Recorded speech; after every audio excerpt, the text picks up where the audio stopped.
Sebelum kita belajar, marilah kita berdoa. Berdoa dimulai.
Baik, anak-anak semua, bagaimana kabarnya hari ini? Alhamdulillah baik, Ustaz. Masih semangat untuk belajar? Semangat, Ustaz. Nah, yang penting itu ya, tetap semangat dalam Belajar. Karena semangat adalah modal utama supaya bisa kita mengikuti pelajaran demi pelajaran mulai dari tadi pagi sampai sekarang. Nanti habis Ustaz nanti masih ada pelajaran yang lain. Mudah-mudahan tetap semangat sampai akhir jam pelajaran nanti. Nah, sebelum kita belajar, ada yang tidak hadir? Enggak, Ustaz. Hadir semua? Ya, Ustaz. Alhamdulillah, rajin semua. Baik, kita mulai pelajaran kita hari ini. Anak-anakku bisa melihat ke layar. Di sana ada materi kita hari ini. Materi kita hari ini adalah hadis tentang jujur dalam muamalah. Subtemanya hadis riwayat Baihaqi dari Ibnu Abbas.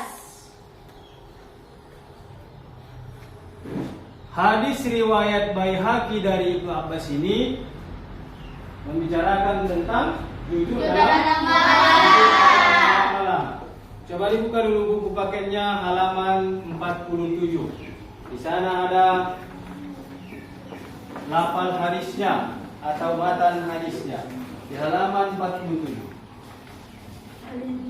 Sudah? Sudah, Ustaz. Sudah semua kan? Sudah, Ustaz. Jadi tujuan pembelajaran kita hari ini, anak-anak semua harus bisa menguasai 3 poin. Coba lihat yang di layar. Yang pertama adalah melalui pembelajaran ini, anak-anakku semua bisa memahami arti dan isi kandungan hadis tadi. Hadis riwayat Baihaqi dari Ibnu Abbas. Harus tahu artinya. Salah satu tujuan kita belajar hadis riwayat Baihaqi tentang jujur dalam Muamalah. Kemudian yang kedua, anak-anakku semua dapat mendemonstrasikan hafalan hadis. Artinya bisa maju ke depan satu-satu. Bisa menghafalkan Hadis. satu-satu ke depan. Kemudian yang ketiga, melalui kegiatan diskusi, anak-anakku semua bisa mengkomunikasikan atau mendiskusikan apa isi kandungan hadis ini. Apa isi kandungan hadis ini? Kira-kira paham kan? Paham, Nah, Ustaz. inilah tujuan pembelajaran kita hari ini. Yang pertama tadi, anak-anak semua bisa memahami arti dari hadis dan kandungan hadis ini. Kemudian yang kedua, berarti harus hafal. Berarti kalau disuruh demonstrasi, berarti maju ke depan satu. Harus bisa mendemonstrasikannya atau menghafalkan hadis di depan kelas beserta artinya. Kemudian kita diskusikan nanti. Kira-kira nanti kalau pas 3 kelompok. Kelompok 1, kelompok 2, kelompok 3. Kita diskusikan nanti apa isi kandungan dari hadis riwayat Baihaqi dari Ibnu Abbas. Baik. Sebelum kita mulai, terlebih dahulu kita membaca hadisnya dulu. Sebelum Ustaz membaca, siapa yang ingin membaca terlebih dahulu? Saya Ustaz. Ya, coba Miranda. Hadis riwayat Baihaqi dari Ibnu Abbas. An Ibni Abbas qala Rasulullah sallallahu alaihi wasallam, ya ma'saratuz zar, innakum qad walaitum amron halakat fi'il umamus salifatul mikyal wal mijan. Rawahu Baihaqi. Artinya, dari Ibnu Abbas radhiyallahu anhu berkata, Rasulullah sallallahu alaihi wasallam bersabda, wahai para pedagang, sesungguhnya kalian menguasai urusan yang telah menghancurkan umat terdahulu, yakni takaran dan timbangan. Hadis riwayat Baihaqi. Ya, satu orang lagi. Ya, ayo Pak Jaria. Hadis riwayat Baihaqi dari Ibnu Abbas. An Ibni Abbas, qala Rasulullah sallallahu alaihi wasallam, ya maqsaratut jar, innakum qad walaitum amron halakat fihil umamus salifatul mi'yalu wal mizan. Rawahu Baihaqi. Dari Ibnu Abbas radhiyallahu anhu berkata, Rasulullah sallallahu alaihi wasallam bersabda, wahai para pedagang, sesungguhnya kalian menguasai urusan yang telah menghancurkan umat terdahulu, yakni takaran dan timbangan. Hadis riwayat Baihaqi. Satu orang lagi. Saya Ustaz. Wah, Fitri Anida. Hadis riwayat Baihaqi dari Ibnu Abbas. An Ibni Abbas qala Rasulullah sallallahu alaihi wasallam, ya maqsarat tujar, innakum qad walaitum amran halakat fil umamus salifatul mikyalu wal mizan. Rawahu Baihaqi. Dari Ibnu Abbas radhiyallahu anhu berkata, Rasulullah sallallahu alaihi wasallam bersabda, wahai para pedagang, sesungguhnya kalian menguasai urusan yang telah menghancurkan umat terdahulu, yakni takaran dan timbangan. Hadis riwayat Baihaqi. Itulah tadi lafal hadisnya atau matan hadisnya. Sekarang kita pelajari kandungan hadis ini. Kembali dilihat ke layar. Di sana ada 2 poin. Kandungan hadis ini adalah peringatan keras kepada para pedagang. Apa yang diperingatkan kepada pedagang? Tentang takaran dan timbangan. Kenapa rupanya dengan takaran dan timbangan? Takaran dan timbangan itu sangat rentan dengan kecurangan. Sekarang saya tanya, apa contoh dari takaran itu? Saya Ustaz. Apa? Tabung. Kemudian apa lagi? Liter Ustaz. Liter. Terus apa lagi? Kaleng. Itulah takaran. Kemudian ada timbangan. Kalau timbangan apa contohnya kira-kira? Kilo. Siapa nulis Santi? Apa Santi contoh dari timbangan? Kilo. Terus apa lagi? Selain kilo?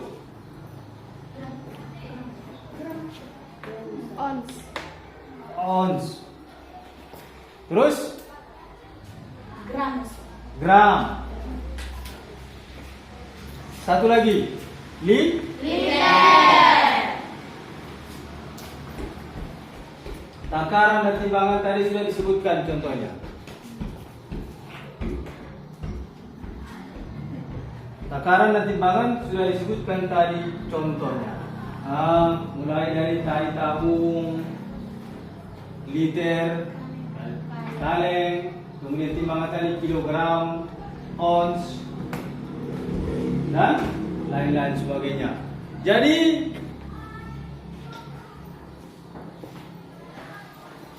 Ustaz kasih lembaran, ada 3 gambar di dalam ini, di dalam lembaran ini. Nanti akan bisa kamu lihat apa yang diceritakan gambar tersebut. Ini tidak jauh dari materi kita pada hari ini.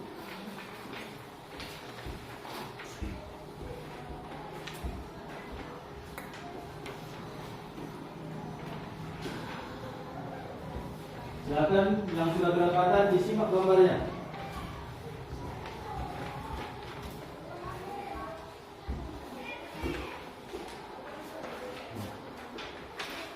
Coba.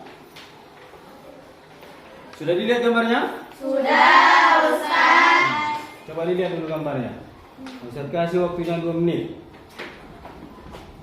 untuk menyimak gambar tersebut.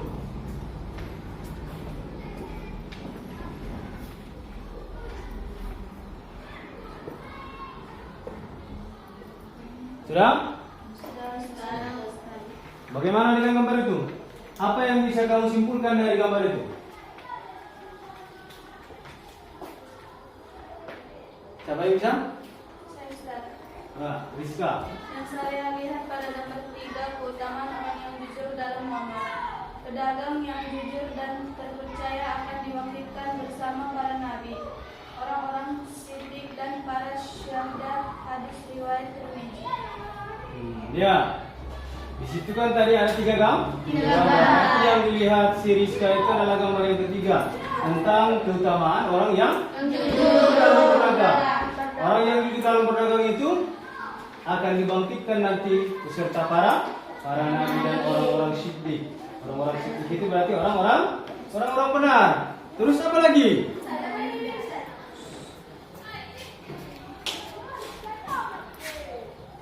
Apa lagi? Saya, Ustaz. Nah, apa? Miranda. Yang dapat saya lihat di gambar nomor 2 yaitu adanya transaksi jual beli di pasar antara satu ibu yang menjual dan kedua ibu yang ingin membayar hasil beli. Ya, antara seorang ibu pedagang dengan 2 orang yang Pembeli. dua orang pembeli. Terus apa lagi? Saya, Ustaz. Saya, ayo. Ini Gambar. Fajria. Gambar yang pertama bukan hanya orang yang berdagang saja yang ada, tapi penjual juga ramai dengan khalayaknya.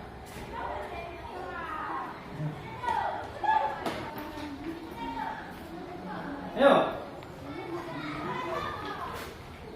Di situ kan ada 3 gambar. Ya, Ustaz. Nah, apa lagi? Nah, bisa dijawab. Keadaan di Pak? Berarti kalau di pasar, itu yang kita bicara tadi, takaran dan timbangan.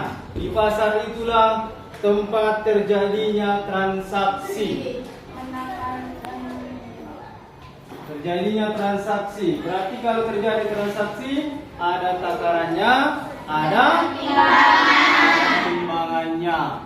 Jadi hadis ini bercerita tentang peringatan kepada para pedagang supaya mereka menyempurnakan timbangannya, menyempurnakan takarannya, tidak berlaku curang terhadap timbangannya. Jangan dikurangi takarannya, jangan dikurangi timbangannya. Karena takaran dan timbangan itu adalah 2 alat ukur yang sangat benar-benar diperhatikan dalam perekonomian. Kenapa? Kalau sempat kita tipu 1 orang 500 kilo, sudah berapa kerugian yang dialami petani?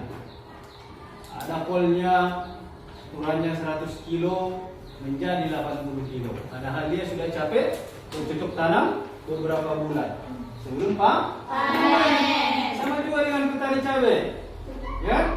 Petani cabai haturannya cabainya 50 kilo. Gara-gara kita berlaku curang terhadap takaran dan timbangan, jadi 45 kilo.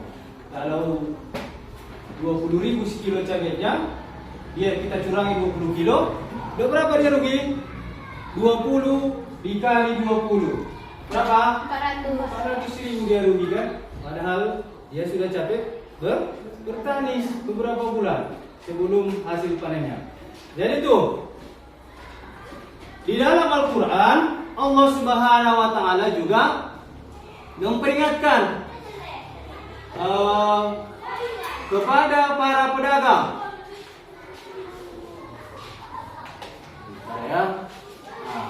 Di dalam surah Al-Isra ayat 35. Wa auful kaila iza qiltum wazanu bil qistosil mustaqim. Zalika khairu wa ahsanu taqwila. Dan sempurnakanlah takaran apabila kamu menang. Dan timbanglah dengan neraca yang benar. Itulah yang lebih utama dan lebih baik akibatnya. Neraca itu sama artinya dengan timbangan. Timbanglah dengan timbangan yang benar. Karena itu tadi orang-orang terdahulu sudah diperingatkan hadis tadi kan? Nah, ya maksarut tujar, wahai para pedagang. Innakum qad walaitum. Orang-orang terdahulu itu dilaknat oleh Allah Subhanahu wa Ta'ala karena telah curang dalam hal takaran dan timbangan. Sama juga ada tadi surah Al-Isra 35. Perintah kita supaya apabila kita menakar, takar dengan baik. Apabila kita menimbang, timbang dengan baik. Jadi dalam kehidupan kita sehari-hari itu pasti terjadi. Makanya kita pelajari ini, anak-anakku semua. Ini nanti setelah hafal hadisnya, kalau ada saudara kita pedagang atau orang tua kita yang pedagang di rumah, bisa. Kalau ada umpamanya kira-kira ingin terjadi seperti itu, bisa kita peringati dengan hadis riwayat Baihaqi ini. Kemudian kenapa terjadi kecurangan itu? Kecurangan itu atau ketidakjujuran itu terjadi mendapat keuntungan besar. Terus sifat kama, rakus, dan memikirkan ego diri sendiri. Yang penting saya untung, orang lain buntung tak apa-apa. Kan? Justru itulah yang tak boleh itu. Kalau dalam ilmu sosiologinya, tak boleh terjadi ketimpangan sosial di masyarakat kita. Kenapa? Kita juga yang susah. Kenapa susah? Kita memiliki kebun sawit, kebun karet, atau kebun palawija yang lain-lain. Karet kan kita deres karetnya. Kalau terjadi ketimpangan sosial di lingkungan kita, pasti ada terjadi pencurian. Itu tadi akibatnya. Jadi makanya dalam kehidupan ini tak boleh tadi, apalagi dalam hal takaran dan timbangan. Kita tidak boleh memelihara sifat tamak, tidak boleh memelihara sifat rakus, karena semuanya itu adalah sifat dari siapa? Hah? Sifat saya. Bukan kan? Sifat dari setan. Setan itu adalah musuh yang nyata bagi kita. Setan itu setiap hari membisikkan kita untuk berbuat jahat. Sama dengan belajar ini. Tidur aja lah ini. Nggak enak pelajaran hari ini, ya kan? Sekarang kita lihat di mana tempat terjadinya jual beli. Pasar tradisional. Kalau pasar tradisional ada nggak di kampung kita ini? Ada. Apa namanya? Gunung Tua. Di kampung kita sekarang, di daerah kita ini. Pasar Jumat. Itu setiap hari Jumat ada pasar di sana. Ada jual beli di sana. Berarti ada takaran dan timbang. Terus swalayan. Swalayan ada di tempat kita? Belum ada swalayan. Swalayan itu lebih modern sedikit pasarnya. Itu Di Gunung Tua pun kurasa belum ada. Ya, di kota Gunung Tua ibu dari Kabupaten Tira belum ada juga swalaya. Tapi kalau mall ada mall di Gunung Tua. Nah, yang ada mall itu di Sidingko. Terus ini yang mau apa? Yang lagi hits sekarang. Apa itu? Jual beli online. Pasti sekarang sudah pernah itu. Siapa sudah pernah jual beli online? Sudah. Apa yang dibeli di online itu? Baju. Gimana setelah datang barangnya? Bahannya bagus. Terus harganya juga terjangkau, murah. Itu si Dwi Sagita kan, dia mengalami jual beli online itu hasilnya positif. Yang negatif ada? Saya stres. Kenapa Miranda? Ketika saya membeli baju, bajunya kekecilan. Kekecilan. Dan bahannya kurang apa, Ustaz? Tidak sesuai. Kurang bagus. Nah, harganya Harganya mahal apa murah? Mahal. Tapi tidak sesuai dengan harga. Nah, tuh jual beli online. Ada lagi? Ada lagi yang merasakan jual beli online, memesan barang online, tapi hasilnya bagus atau kurang bagus? Nah, berarti rata-rata bagus. Siapa? Di mana? Pengalamannya jual beli online? Nggak sesuai dengan gambar. Kenapa di gambarnya? Di gambarnya bagus, baru barang yang datang jelek. Oh. Apa yang dibeli itu? Baju. Kekecilan apa kebesaran? Kebesaran bajunya. Wah. Berarti dikasih yang besar sama si Suliani kan? Itulah yang lagi hit sekarang, jual beli online. Kita tak perlu lagi ke pasar, tak perlu lagi ke swalayan, tak perlu lagi pergi ke mall atau plaza. Kita langsung buka di HP. Ada aplikasinya. Apa contoh aplikasinya? Tokopedia. Iya, dan masih banyak yang lain. Di situ kita tinggal usaha. Tapi harus dilihat juga seperti yang dirasakan Miranda tadi kan. Berarti dia mendapatkan pedagang yang tidak amanah terhadap jualannya. Padahal pembeli sudah percaya kepada dagangannya atau penjualnya, hasilnya tidak memuaskan. Tuh. Itulah tadi contoh atau tempat terjadinya jual beli. Mulai dari tadi pasar tradisional, swalayan, mall atau plaza, jual beli online, terus dan tempat-tempat yang lain. Ada juga nanti sekali-sekali namanya bazar. Kalau bazar dia kan berarti menyediakan produk-produk yang agak murah dia. Produk-produk murah di bazar itu. Sekali-sekali itu. Ini menjelang akhir tahun ada juga nanti bazar itu. Kita lihat, kita tinggal lihat aja. Nah, jadi anak-anak semua, tadi sudah kita bacakan hadisnya tentang hadis riwayat Baihaqi dari Ibnu Abbas tentang jujur dalam muamalah. Matan hadisnya sudah kita baca. Terus kandungannya juga sudah. Kandungannya tadi hadis ini peringatan kepada para pedagang untuk menyempurnakan takaran dan tidak boleh berlaku curang dalam hal takaran dan timbangan. Kenapa? Karena umat terdahulu sudah dilaknat oleh Allah Subhanahu wa taala karena melakukan kecurangan dalam hal takaran dan timbangan. Sekarang kita kaitkan isi kandungan hadis ini dengan kehidupan sehari-hari. Bagaimana jika pedagang A melakukan kecurangan dalam hal takaran dan timbangannya? Apa kira-kira yang terjadi dalam kehidupan sehari-hari? Apakah masyarakat senang dengan dia? Enggak, Ustaz.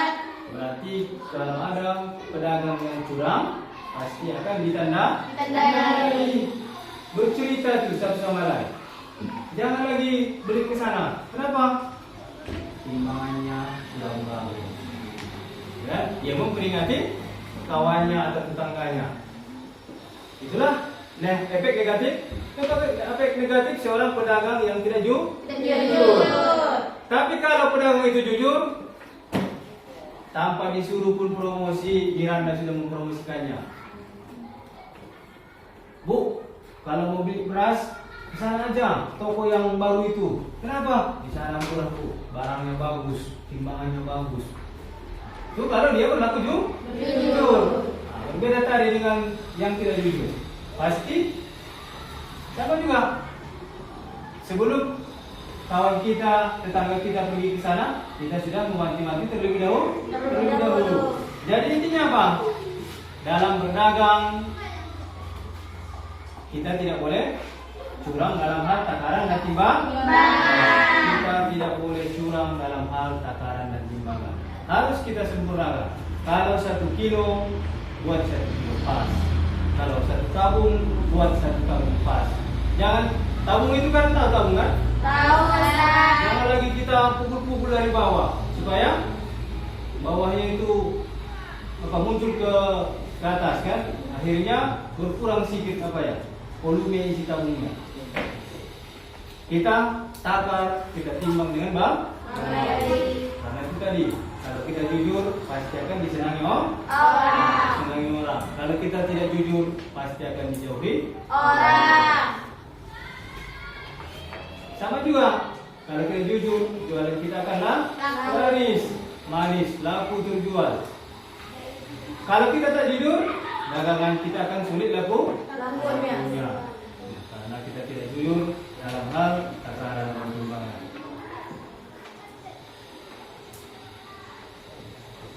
Selama kita belajar, sudah ada anak-anakku yang hafal hadisnya.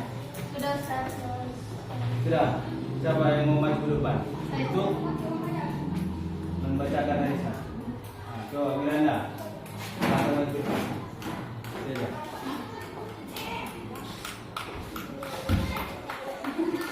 Hadis riwayat Baihaqi dari Ibnu Abbas. Ani Ibnu Abbas qala Rasulullah sallallahu alaihi wasallam, ya ma'syaratuz zan, innakum qad walaitum amran, halakat fi'il umamus salifatul mikyal wal mijah. Rawahu Baihaqi. Artinya, dari Ibnu Abbas radhiyallahu anhu berkata, Rasulullah SAW bersabda, wahai para pedagang, sesungguhnya kalian menguasai urusan yang telah menghancurkan umat terdahulu, yakni takaran dan timbangan. Hadis riwayat Baihaqi. Bagus. Kasih aplaus sama. Siapa lagi yang ingin maju ke depan? Ini minggu depan pertemuan selanjutnya kita akan satu-satu ke depan ini untuk membacakan hadis ini beserta artinya. Coba siapa lagi yang sudah hafal? Salah pun tak apa, yang penting mau maju ke depan. Oh ya, ayo Fitri Anida.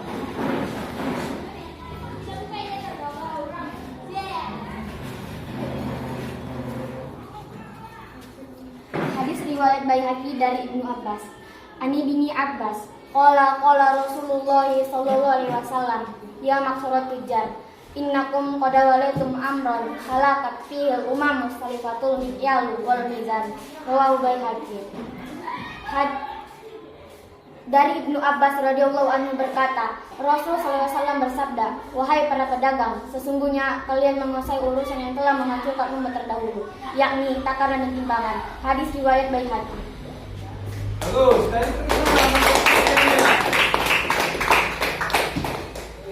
Siapa lagi? Ada lagi yang ingin maju ke depan? Yang kelompok A belum ada. Coba yang kelompok A. Nah, ayo, Aini Pandaria.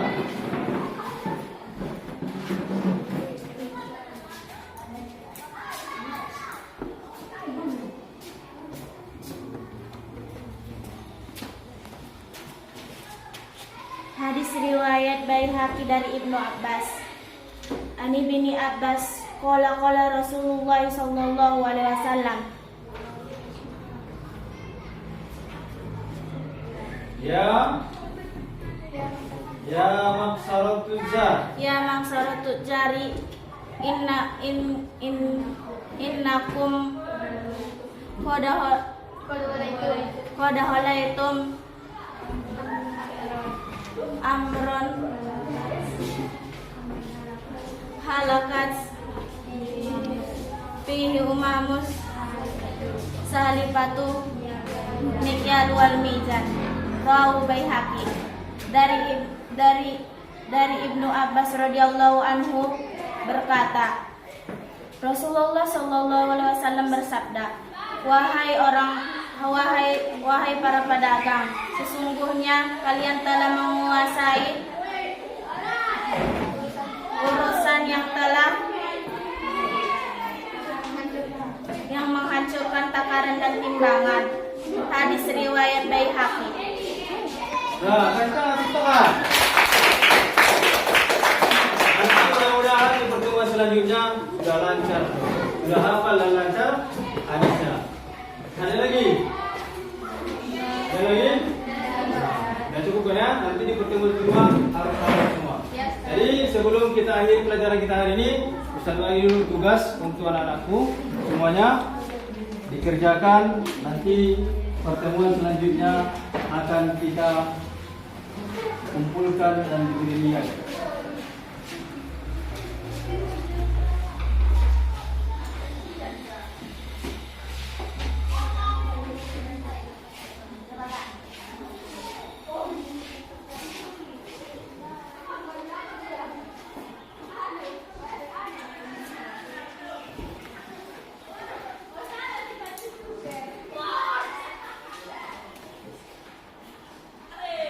Jawab soalnya terdiri dari 5 soal. Pilihan Anda semua. Kasih namanya dan jawab. Dan itu nanti dikumpulkan pada pertemuan selanjutnya. Jadi pada hari ini kita cukupkan pelajaran kita. Marilah kita mengucapkan Alhamdulillah.